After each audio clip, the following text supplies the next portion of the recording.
It begins in the moment when a person, young or old, it does not matter, finds something that changes the shape of what is possible. A letter. A map. A secret told by a dying man in a voice that made the telling feel like the world shifting on its axis. The adventure begins not with the waves or the wind or the cannon fire but with the discovery. With the moment when the ordinary world opens a door and what is on the other side of it is larger and stranger and more dangerous and more magnificent than anything the person standing at the door has previously imagined. Jim Hawkins was 12 years old when his adventure began. He lived at the Admiral Benbow Inn, a coastal tavern on the cliffs of England that his parents ran, and his life was, by the measures of adventure stories, entirely ordinary. He carried logs.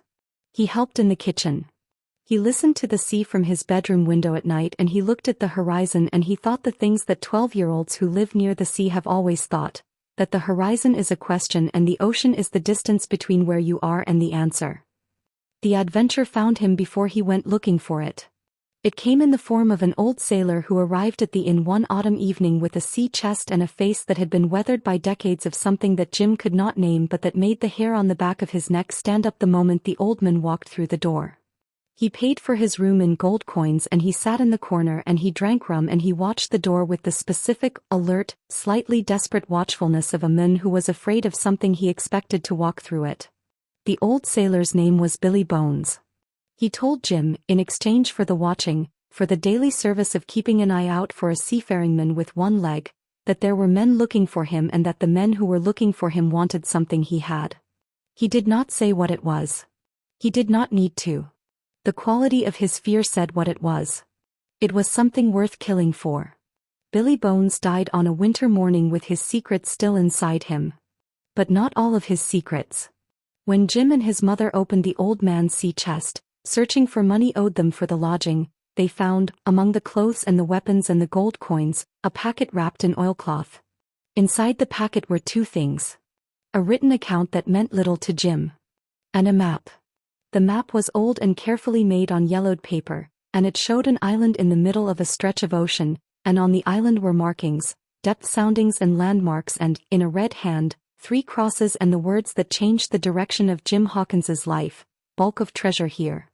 He had found the treasure map of Captain Flint. The most feared pirate who had ever sailed. The men who had buried, on an island that no living person could name without the map, a fortune in gold and silver and precious stones that had been the subject of sailors' legends for years. Jim was 12 years old. He had the map in his hands. He was frightened. He was also, and this matters, this is the part that mattered for everything that followed, honest. He did not keep the map for himself or make secret plans to reach the treasure alone. He took it immediately to the 2 people in his village he trusted most, Dr. Livesey, the local doctor, who was calm and intelligent and the kind of adult who treated children as people worth taking seriously, and Squire Trelawney, the wealthy landowner, who was brave and good-hearted if sometimes more enthusiastic than wise. He told them the truth about everything. About Billy Bones and the watching and the fear and the men who had come looking and the chest and the map. He did not exaggerate and he did not minimize. He told it as it was. And the 2 men, who had known Jim for years and who trusted the honesty they had always found in him, took the map seriously and took the plan seriously and resolved to outfit a ship and sail for Treasure Island. This is where the story could have gone wrong. Not with the pirates came later. It went almost wrong here in the respectable beginning, because Squire Trelawney could not keep a secret. He hired sailors in Bristol with the enthusiasm of a man who was excited about a treasure hunt and the discretion of a man who was not very good at being discreet. He told too many people too many things.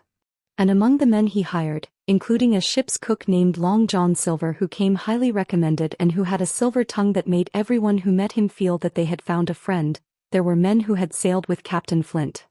Men who knew about the treasure. Men who had been waiting for exactly this opportunity. Jim discovered this.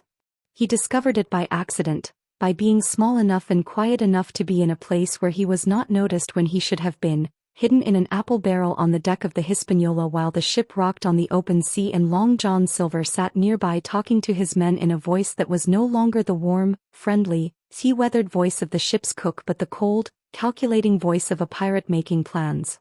Silver and his men intended to let the honest men on the ship do the work of finding the treasure and then take it by force. They were going to wait until the gold was in hand and then kill everyone who stood between them and it. Jim was 12 years old and he was hiding in an apple barrel, and he had just learned that the man everyone trusted was a liar and that the people he loved were in danger, and that the only person who knew any of this was him. He could have stayed hidden. He could have pretended he had not heard. He could have told himself that he was 12 and the pirates were grown men, and what could a 12-year-old do against grown men with weapons and no conscience? He could have been sensible and quiet and waited to see what happened. He did not wait. He found Captain Smollett, the one man on the ship whom Long John Silver had not yet corrupted and who had, from the beginning, carried himself with the straight-backed integrity of someone who was exactly who he appeared to be.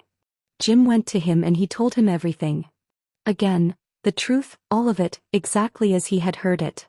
Not a performance and not an exaggeration. Just the truth, delivered with the courage of a boy who understood that the truth was the only thing that stood between his friends and the pirates' plan. The captain believed him.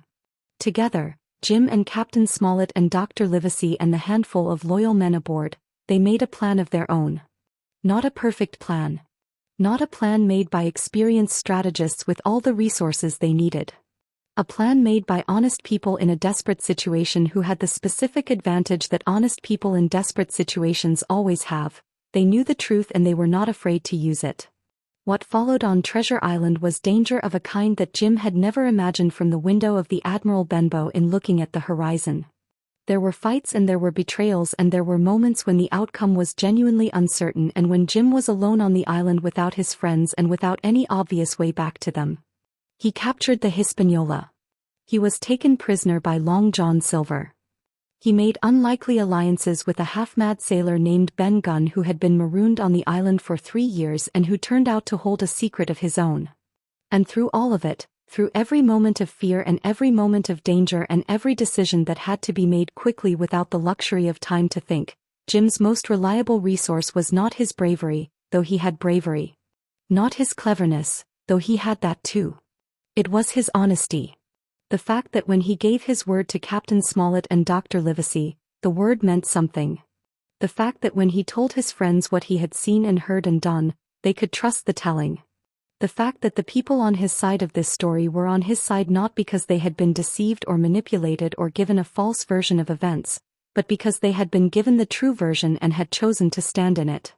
Long John Silver was the most fascinating person in the story and the most dangerous and in some ways the saddest. He was brilliant, genuinely, impressively brilliant. He could read people and situations and possibilities with a speed and accuracy that made him formidable. He was charming in a way that made even Jim, who knew what Silver was, find himself sometimes half persuaded by the warmth of the man's company. He was brave, physically brave in a way that commanded respect from everyone around him. He had every quality that success requires. Except one. He could not be trusted. Not by the men who followed him, they feared him rather than trusted him. Not by the honest men he was deceiving, they had been taken in but only for a while, and once the deception was seen it could not be unseen. Not even by himself, perhaps, because Silver, for all his brilliance, was always calculating and never at rest and never in the specific, simple, deeply human peace of a person who knows that the people around them see them clearly and still choose to be there. The treasure was found. Not entirely, some of it was already gone when they arrived at the X on the map, taken by Ben Gunn in the years of his marooning, and the pirates who had expected to lift it in triumph found an empty hole and a moment of rage and confusion that turned the tables at exactly the right moment. The honest men got the treasure. Not all of it, Ben Gunn had his share, which was fair and right, but enough. Enough to change the lives of the people who had risked themselves honestly in the getting of it. Long John Silver escaped. He slipped away in the night with a small bag of gold, as impossible to hold as he had always been, as unreachable as a man made entirely of calculation rather than character can be unreachable. Jim would carry the memory of him for the rest of his life, the complicated memory of a man who was magnificent in certain lights and hollow in others, who had everything except the one thing that made everything else mean something. Jim Hawkins sailed home across the ocean that he had dreamed of from his window at the Admiral Benbow Inn. He was older than when he had left, and not only in the way that months make a person older. He was older in the specific way of someone who has been tested, not tested and found sufficient in the comfortable way of tests that are designed to confirm what you already are, but tested and found to have something real in him that the testing had not put there but that the testing had revealed. The courage had been real. The honesty had been real. And the combination of the two, the willingness to tell the truth and the willingness to act on the truth even when the acting was frightening, had been the thing that had carried him through. He had learned something on the island that no map could have shown him and that no treasure could have given him. He had learned that who you are in the difficult moments is not different from who you are in the ordinary moments. That the person who was honest with Dr. Livesey about the map was the same person who was honest with Captain Smollett about what he had heard in the apple barrel. That honesty was not a strategy he had deployed at the useful moment, it was who he was, and who he was had been the most valuable thing he carried onto that ship and off it. The gold was real. The adventure was real. And none of it would have gone the way it went, none of the treasure would have been found by the right people, none of the danger would have been navigated, none of the honest men would have made it home, without the courage to do what was frightening and the honesty to say what was true. Treasure Island teaches us something that adventure stories are uniquely positioned to teach because they strip away the comfortable layers of ordinary life and show us what a person is made of when the stakes are real. It teaches us that courage without honesty is just recklessness, the kind that Silver had, that was impressive and dangerous and ultimately hollow. And it teaches us that honesty without courage is just good intentions, the kind that does not survive contact with the specific moment when speaking the truth requires you to walk toward the thing that frightens you and speak anyway. Together, courage and honesty together, they are the most reliable map that any of us will ever hold. Not a map to buried gold on a fictional island. A map to the kind of life that is worth living. The kind that the people who love you can navigate alongside you because they trust the map you are giving them. Jim Hawkins was 12 years old. He had the most important treasure before he ever left England. He just did not know it yet.